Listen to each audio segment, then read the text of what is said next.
Le Bénin est un pays de l'Afrique de l'Ouest, comptant un peu plus de 10 millions d'habitants, avec un taux de croissance annuel pour cette population de 3,5%. 2 381 232 femmes sont en âge de procréer, avec un indice synthétique de fécondité de 5,7. Les besoins non satisfaits de matière globale en termes de planification familiale sont de 32,3% chez les jeunes, spécifiquement de 15 à 19 ans, de 33%, et chez ceux de 20 à 24 ans, 37%.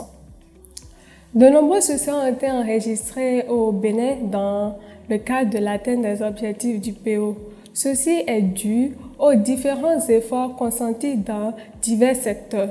Sur le plan de l'environnement politique, on note la création de l'Institut national de la femme et le vote de la loi qui va réprimer les infractions basées sur le genre. Il y a aussi l'adoption d'une loi qui modifie et complète la loi de la SR numéro 2003-04 du 3 mars 2003 sur la SSR qui va permettre de sauver la vie de nombreuses femmes, en l'occurrence la vie des femmes qui sont victimes des méfaits des avortements clandestins, de la déscolarisation précoce et aussi cela va permettre de lutter contre l'accroissement de la pauvreté.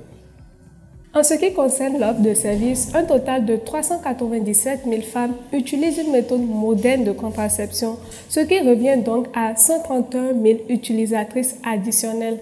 Grâce à l'utilisation de contraceptifs modernes, 147 000 grossesses non désirées ont été évitées. 410 avortements à risque aussi ont pu être évités. Le dernier secteur qui a permis l'atteinte de cet objectif est donc celui de l'engagement communautaire où on note l'existence et le fonctionnement d'un cadre de coordination SRPF au Bénin. Le panel PF et le CCJIR SRPF leader par le point focal Jeune FP 2030 du partenariat de Ouaga. Ce succès que nous célébrons a été possible grâce à l'engagement de la société civile, y compris l'implication active des jeunes et le leadership du gouvernement.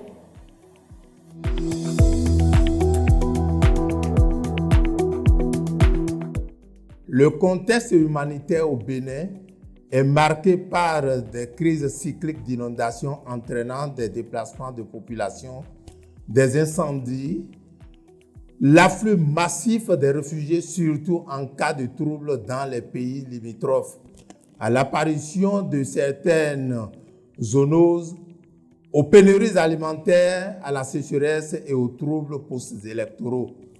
Les épidémies telles que le choléra, la méningite, la rougeole, la fièvre hémorragique à virus Lassa ont été également enregistrées. La COVID-19 a atteint le Bénin en 2020.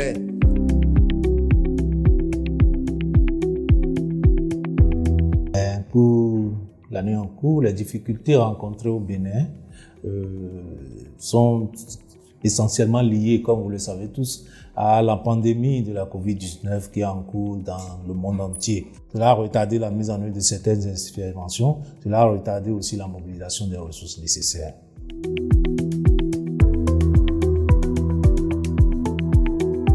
En ce qui concerne les difficultés et les défis actuels, comme vous le savez, c'est surtout, comme on l'a dit plus tôt, que la nouvelle loi, la loi modifiant la loi de 2003 sur la santé de la reproduction, il faudrait tout faire alors pour prendre les nouvelles, les décrets d'application de cette loi dans les plus brefs délais, si bien que dès que la loi serait signée, que les décrets d'application soient disponibles pour rendre vraiment opérationnelle cette loi qui vient d'être modifiée.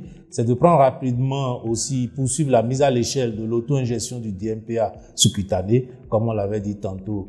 Il y a sur les 34 zones sanitaires du pays, nous avons 24 qui sont déjà couvertes. Il reste encore 10 zones sanitaires à couvrir rapidement et pour mettre à l'échelle l'auto-ingestion du DMPA. Et c'est de poursuivre le plaidoyer surtout pour l'intégration de la planification familiale dans l'assurance maladie universelle de l'assurance du renforcement du capital humain. le projet H en cours en phase pilote dans 3 zones sanitaires. Avant la mise à l'échelle, nous pensons que nous allons tout faire pour que la planification familiale aussi fasse partie des activités prises en compte dans l'assurance maladie universelle.